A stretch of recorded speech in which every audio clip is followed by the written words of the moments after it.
It's March 19th, 2022, and I thought I'd kind of diverge from this ongoing discussion we've had on the events in Ukraine and go back to another topic which is kind of interest and it seemed to have had some interest in the viewings I had, is the whole UAP UFO issue.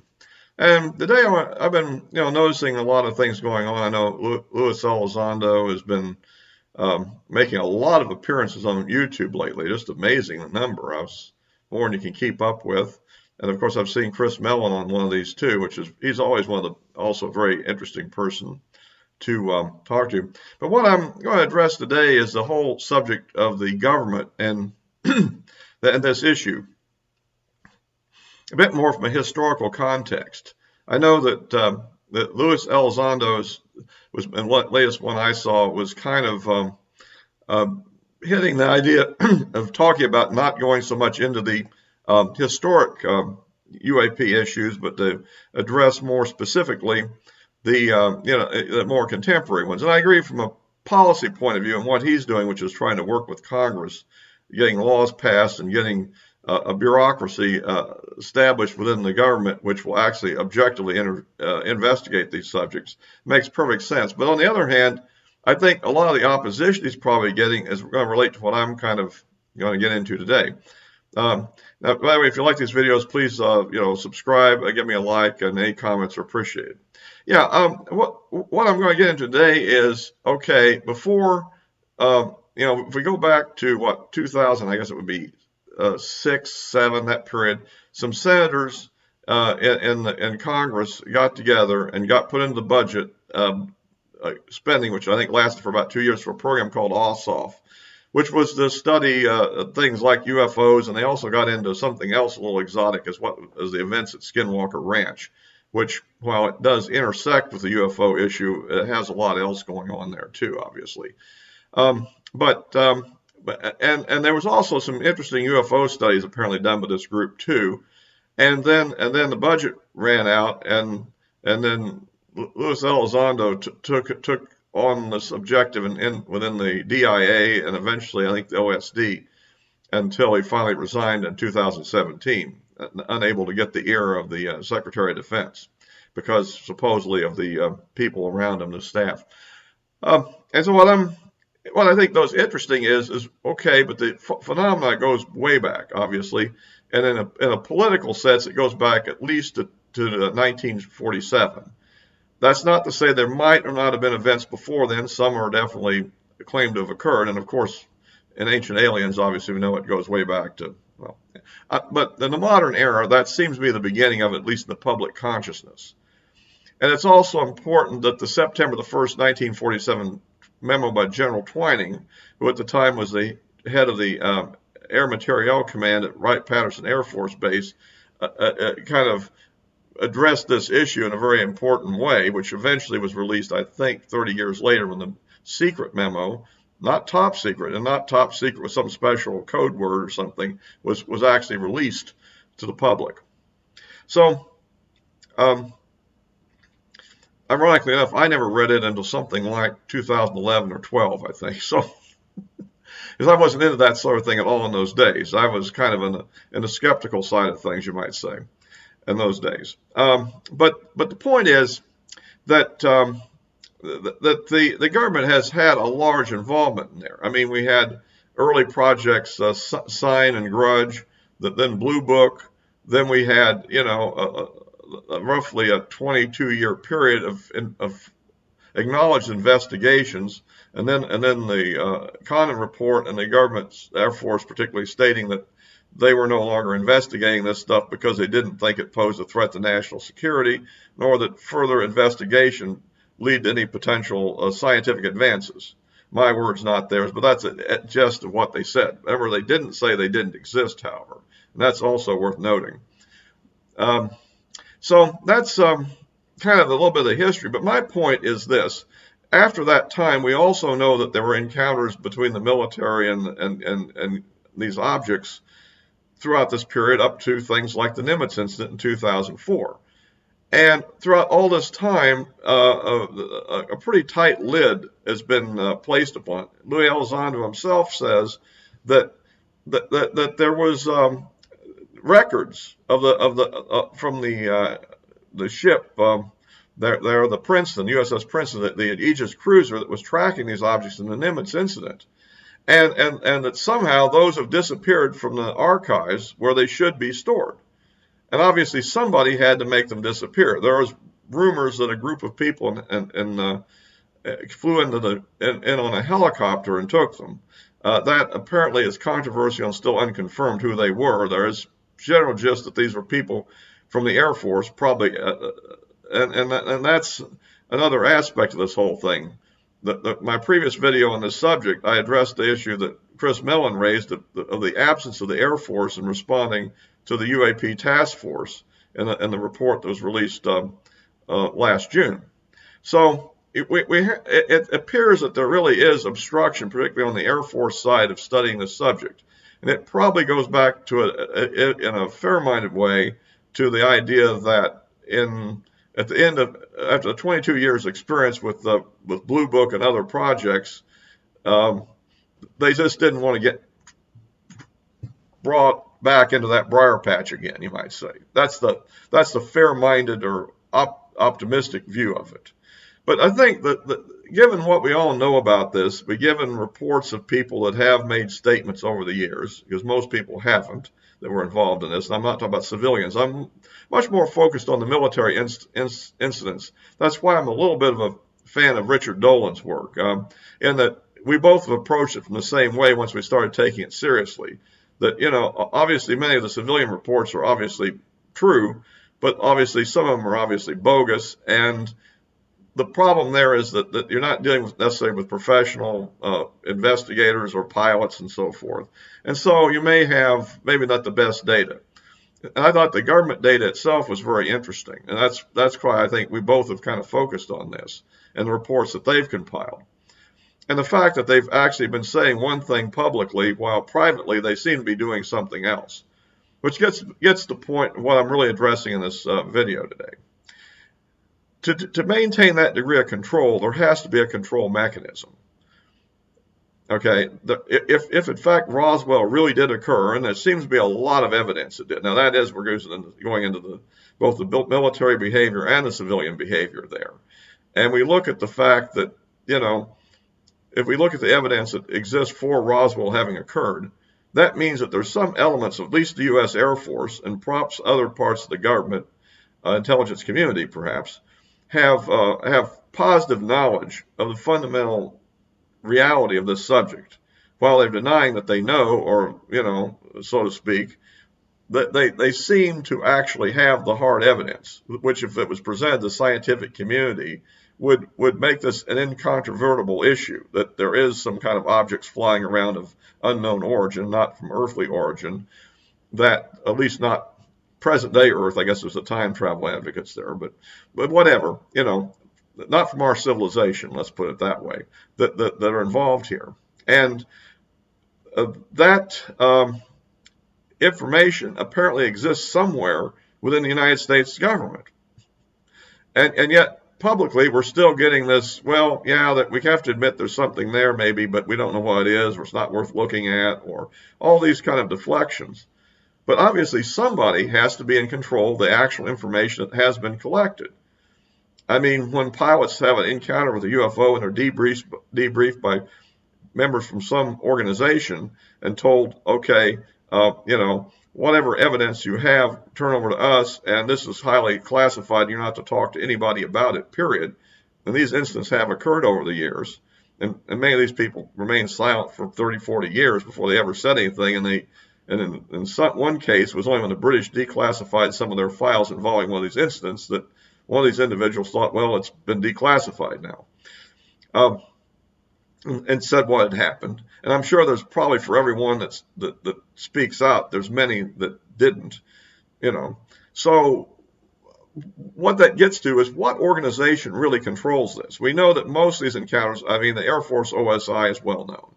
And it's pretty clear cut they do have a team that deals with this sort of thing. In many instances where the subject has become public, including we have the Richard Doty cases, and we have other instances of this sort too, where unknown OSI personnel are involved. We also seem to have instances where the CIA is involved. For instance, the case with the FAA official and the Japanese 747 over Alaska. His encounter seemed to be with the CIA, according to his testimony. And there have been cases reported where members of the Office of Naval Intelligence were debriefing somebody. And so it seems like that this exists in the national security intelligence community, and it looks like it's kind of a what would we call it? What word would you use for this? It's kind of it's spread out through several agencies, and it's maybe a symbiotic organization. May not be the best way to use the term. That it exists in the bodies of several intelligence agencies that are well known, but the real controlling organization appears to be not particularly those agencies. There must be some authority, particularly if, for instance, the Admiral Wilson information, that there really is a major aerospace company which is working on studying a crashed UFO or recovered UFO of some sort and trying to reverse engineer it if possible. That is going on. Somebody has to be funding this. And I've heard various people say that Dolan seems to be focused on the idea of private industry controlling it. Or it gets a little conspiratorial there. I think the thing is, many of these people have never worked in government contracting type jobs, and I don't think they quite understand some things when they make certain comments about it. The fact of the matter is the government has the money. They control the purse strings, and the guys with the money make the decisions. And since they're funding these things, I mean, this company probably has very little interest in using their own funds for this. I mean, probably. I know the conspiracy people think, well, wow, we're going to reverse engineer this thing, and they're going to develop, all kind of technologies out of it. And the answer to that is probably no. If this really is an interstellar space vehicle, or a landing vehicle from an interstellar civilization at any rate, this is probably so advanced and involves not just technologies, but actual scientific principles we don't fully understand. Because our known science just says this can't happen, which is one of the main reasons why mainstream science really is very negative on this subject for the most part. Maybe Professor Avi Loeb aside, that is generally the trend. And so, and there's a real reason for it, but that's why I was a big skeptic until I really started studying this stuff in an honest way back in the early part of the last decade. And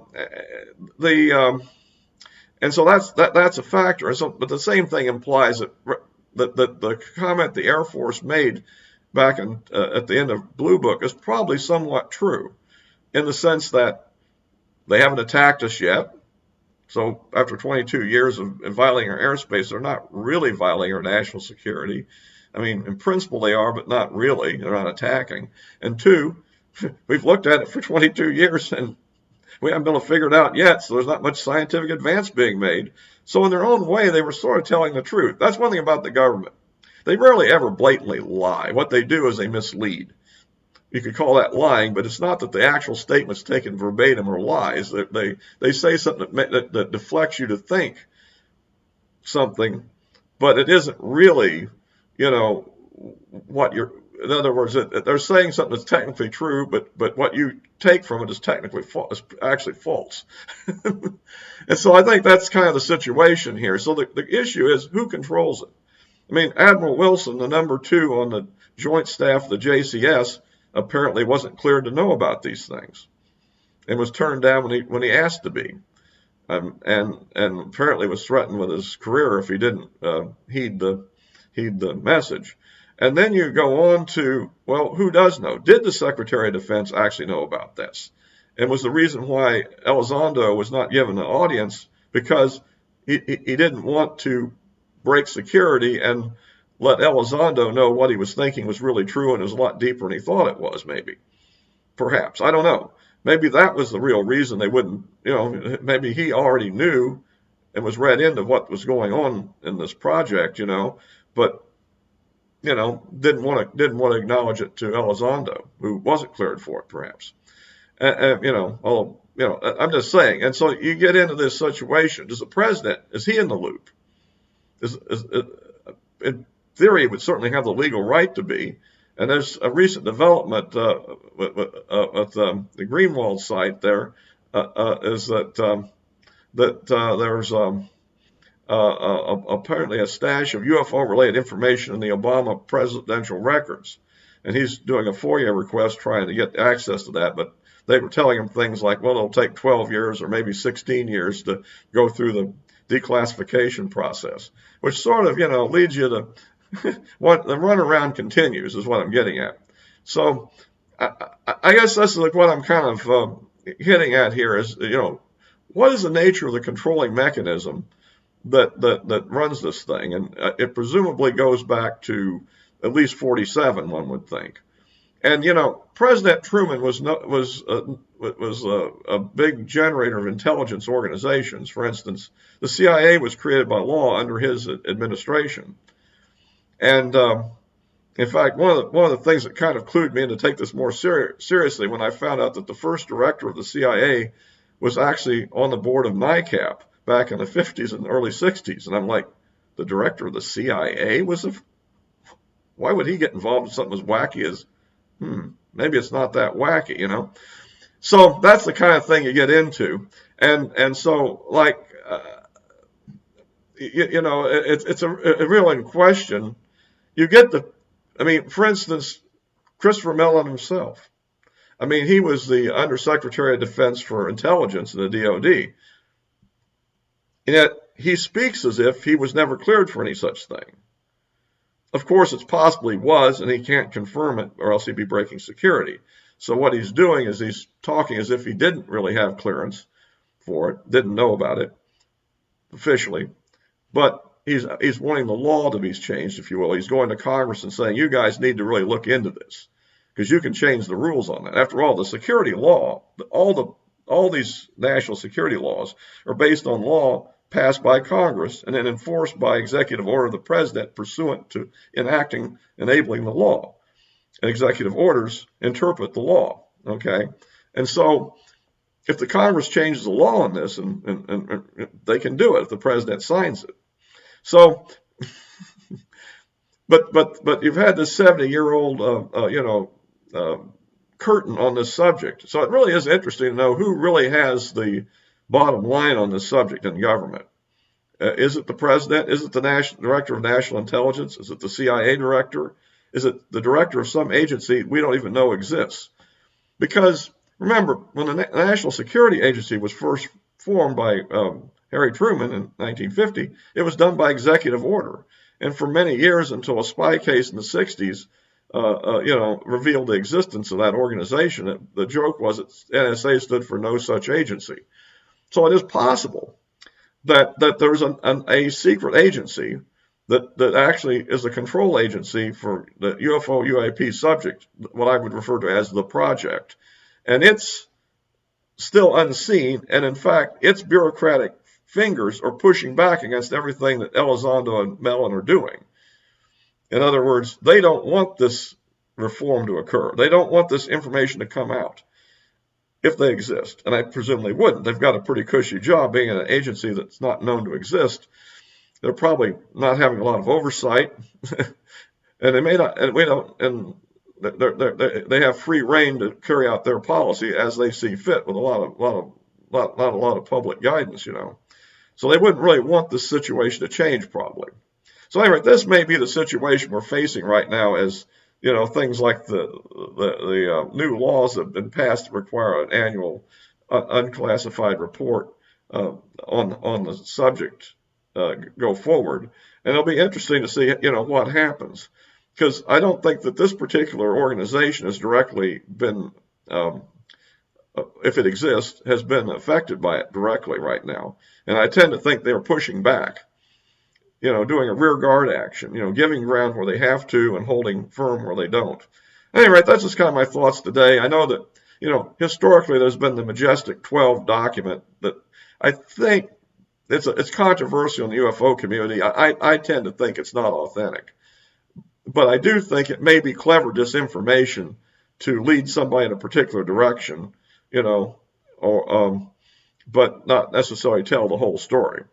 There may be key elements, and it came out after the Roswell story became popularized. So again, that might explain. Of course, there are other people, like Stanton Friedman, that really believed it was authentic. So I mean, that's like, as I say, it's controversial. My thinking is it might be disinformation. It tells enough of the truth, but enough deception at the same time to mislead people. And one of the key things is that it mentions that they didn't recover the propulsion system. And that may be something that they would want people to believe, if they did recover it. But at any rate, I don't know. That's just a guess. Who knows? But and I would suspect if the organization was originally called that, perhaps it's called something else now since the code word has been compromised. So they probably create a new name. But this happens in these kind of endeavors. Anyway, well, I'll wrap this up for now. And like I say, the addresses of my social media accounts are in the description below. And I'll just wrap this up for now until next time.